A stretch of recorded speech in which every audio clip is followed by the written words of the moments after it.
존경하는 우원식 국회의장님, 그리고 존경하는 동료 선배 의원 여러분, 서울 중랑구 앞 가운데중 물결랑 국회의원 서영교, 대정부 질문에 인사드립니다.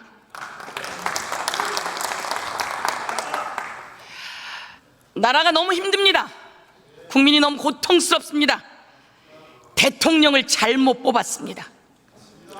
대통령이 이렇게까지 무능할 줄은 몰랐습니다. 대통령이 이렇게까지 무대뽀일 수일까요? 대통령이 이렇게까지 무책임할까요? 윤석열 대통령 되고 이제 2년 반 지나 반환점을 돌았습니다. 윤석열 대통령 2년 반 지나 민주화 이후 최저의 지지율입니다. 24%. 그런데 왜 이 대통령은 걱정을 하지 않는지. 부정은 지지율의 3배가 넘는 67%입니다. 이 정도이면 대통령이 정신 차리고 국민의 뜻 헤아릴만 한데 국민의 뜻을 거역하고 있습니다. 순천자 흥하고 역천자 망한다고 했습니다. 국민들의 분노가 윤석열 대통령을 끌어내릴 상황이 되었습니다. 국민들은 마음속에 대통령을 이미 지워버렸습니다. 국무총리 나와주세요.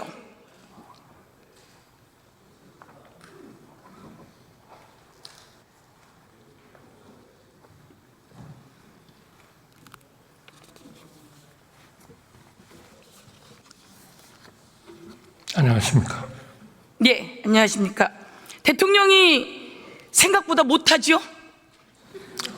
대통령으로서 훌륭하게 하고 계시다고 생각합니다.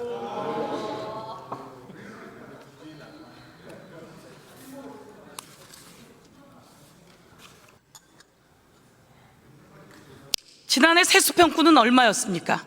죄송합니다. 지난해 세수평가는 얼마였습니까? 지난해는 56조 정도. 56조 세수평가가 났습니다. 경제가 어렵죠?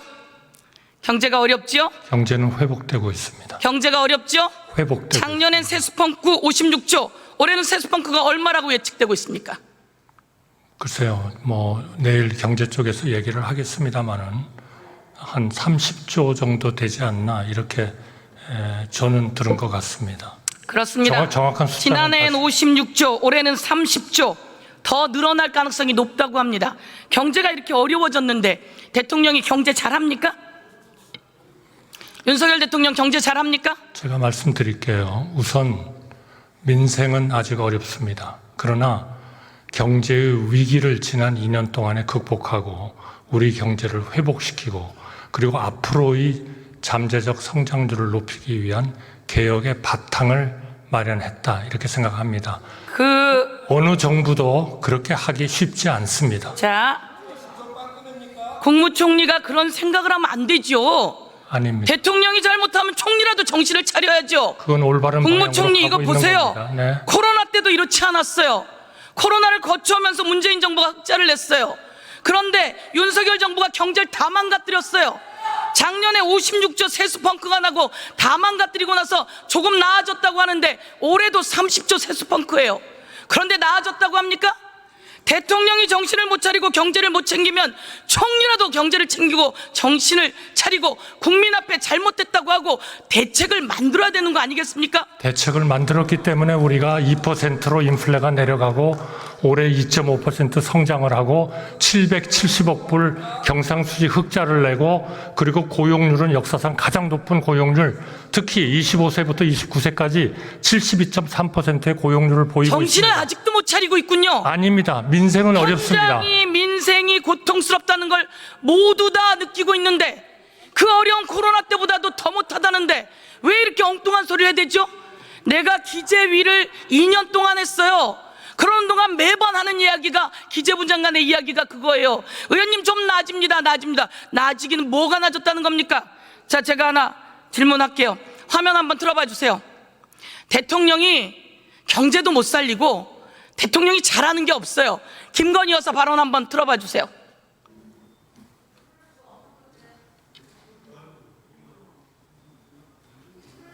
김건희 여사가 이렇게 이야기합니다.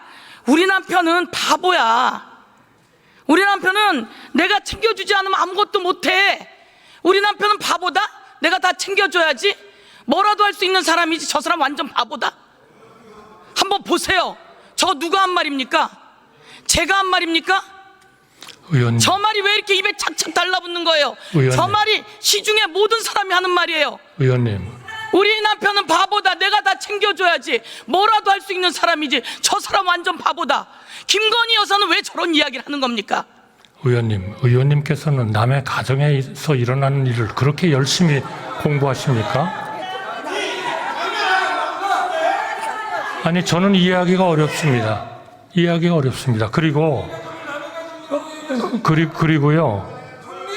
그리고요.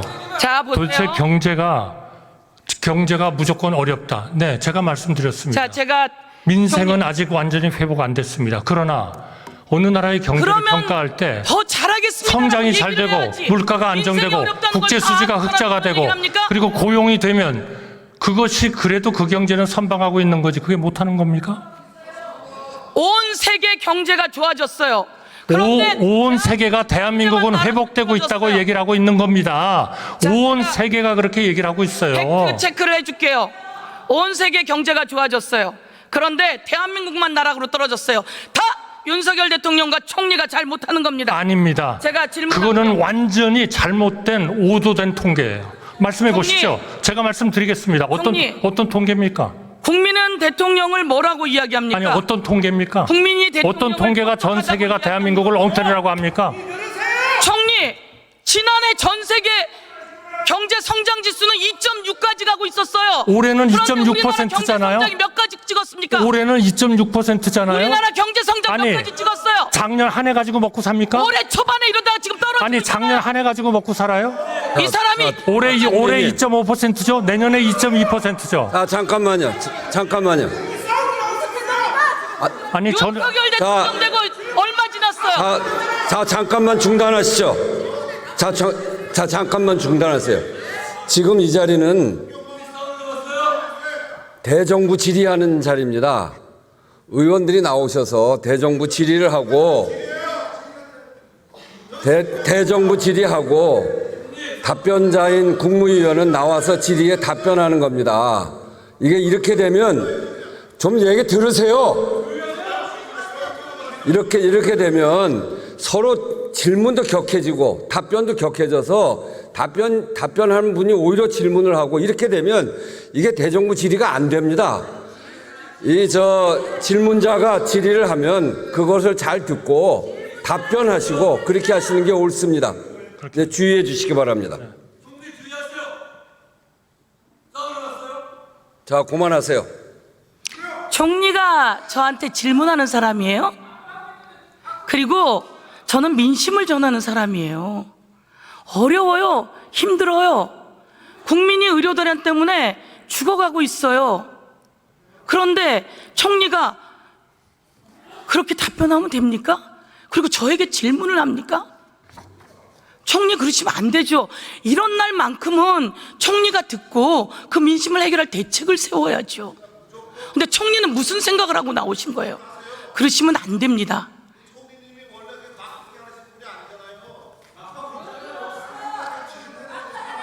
자, 제가 총리 다음부터 그렇게 하지 마세요. 들어가세요. 아니, 진리를 들어가세요. 말씀해 주세요. 진실을.